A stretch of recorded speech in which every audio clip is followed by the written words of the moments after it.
இன்னொரு வீடியோ போட்டு வச்சிருக்கானுங்க. அதுலதான் தொக்க மாட்டினானுங்க பசங்க. கேளம்பாக்கம் பஸ் ஸ்டாண்ட்ல தீபாவளிக்கு ஊருக்குலாம் போறாங்க இல்லையா? அதுல ஒருத்தர் வந்து தம்ம திட்டுறாரு. மைக்க பிடிச்சிட்டு திராவிட ஆட்சி சீக்கிரம் முடிவுக்கு வந்துவிடும். 2026 பாருங்க திராவிட ஆட்சி முடிஞ்சிடும். உடனே பாத்தீங்களா யார் சொல்றா பாத்தீங்களா திராவிட ஆட்சி முடியும் சொல்றாங்க. அப்ப தெரியுதுங்களா யாரு தெரியுதுங்களா? இது வந்து ஃபேக் நரேட் பண்ணி வச்சிருக்காங்க தெரியுதுங்களா அப்படின்றான். கேளம்பாக்கத்துக்கு வந்து அமைச்சர் வந்து ஆய்வு பண்ணிட்டு போறான். இந்த மாதிரி வந்து எங்கேயுமே நடக்கல. திமுக ஆட்சியில வந்து அமைச்சர்கள் எல்லாரும் வந்து இறங்கி களத்துல வேலை செய்யறாங்க. 4.5 வருஷமா இறங்கி வேலை செய்யாத அமைச்சர்கள் இப்ப 8 மாசமா 6 மாசமா எலெக்ஷன் வரப்போகுது. எல்லாரும் இறங்கிதான் வேலை செய்யறாங்க. நம்ம எப்படி நினைக்கிறோமோ அப்படிதான் அடுத்தவங்களை யோசிப்போம். நான் பல தடவை சொல்லிட்டேன். அதே போலதான் ஒரு திருடனுக்கு தான் அடுத்த திருடனை ஈஸியா அடையாளம் காண முடியும். இவன் ஃபேக் நெரேட்டிவ் செட் பண்றான்னு எப்படி தெரிஞ்சது? காரணம் வந்து இந்த ஃபேக் பிரதர்ஸே ஆல்ரெடி ஃபேக்கா நெரேட் செட் பண்றவங்கன்றதுக்கான ஆதாரங்கள் சிக்கின. நிறைய இவனோட வீடியோல பாத்துக்கிட்டே இருப்பேன். ஏன் பாக்குறேன் அப்படின்னா என்னத்தான் வளர்றான் பாப்போமே அப்படின்றதுக்காக பாப்பேன். சமீப காலமா மக்களிடம் போய் பேட்டி எடுக்கிறதா காட்டிக்கிட்டே இருக்கானுங்க. அந்த மக்களுடைய பேட்டிகள் எல்லாம் பாத்தீங்கன்னு வச்சுக்கோங்களேன், ரெகுலரா வந்தவங்க திரும்பி திரும்பி வராங்க.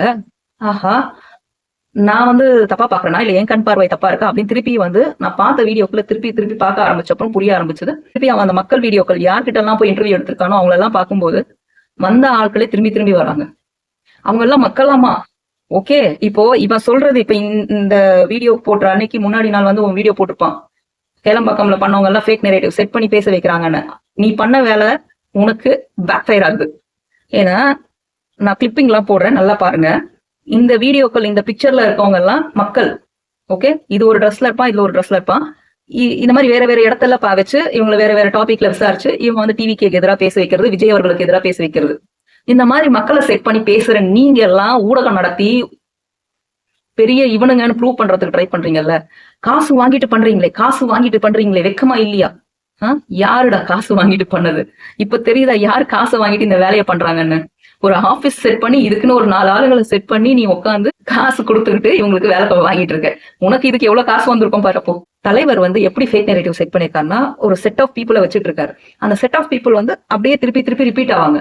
அதாவது இப்ப பேசினவங்க இன்னும் ஒரு அடுத்த வீடியோல வரும்போது வேற செட் ஆஃப் பீப்புள் வருவாங்க. அதுக்கு அடுத்து ஒரு 2 வீடியோக்கள் தள்ளி திருப்பி இதே பீப்புள் வருவாங்க. இந்த மாதிரி மாத்தி மாத்தி செட் பண்ணி பேச வைக்கிறாங்க.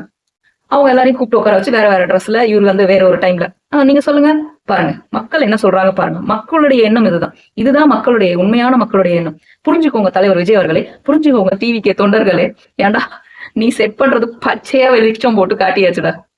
மக்கள் என்ன அவ்வளவு முட்டாள் நினைச்சிட்டு இருக்கியா நீ? அதாவது தலைவர் விஜய் அவர்கள் வந்து சினிமாவை விட்டு அரசியலுக்குள்ள நேர்மையா நியாயமா ஒரு விஷயத்த பண்ணணும்னு உள்ள வராரு. ஆனா இதை எதிர்க்கணும்னு வரவங்க என்ன பண்றாங்க, எவ்வளவு நடிக்க முடியுமோ அவ்வளவு நடிக்கிறாங்க. மக்கள்ன்ற பேர்ல சில பேரை வந்து கூட்டிட்டு வந்து அவங்கள நடிக்க வைக்கிறாங்க.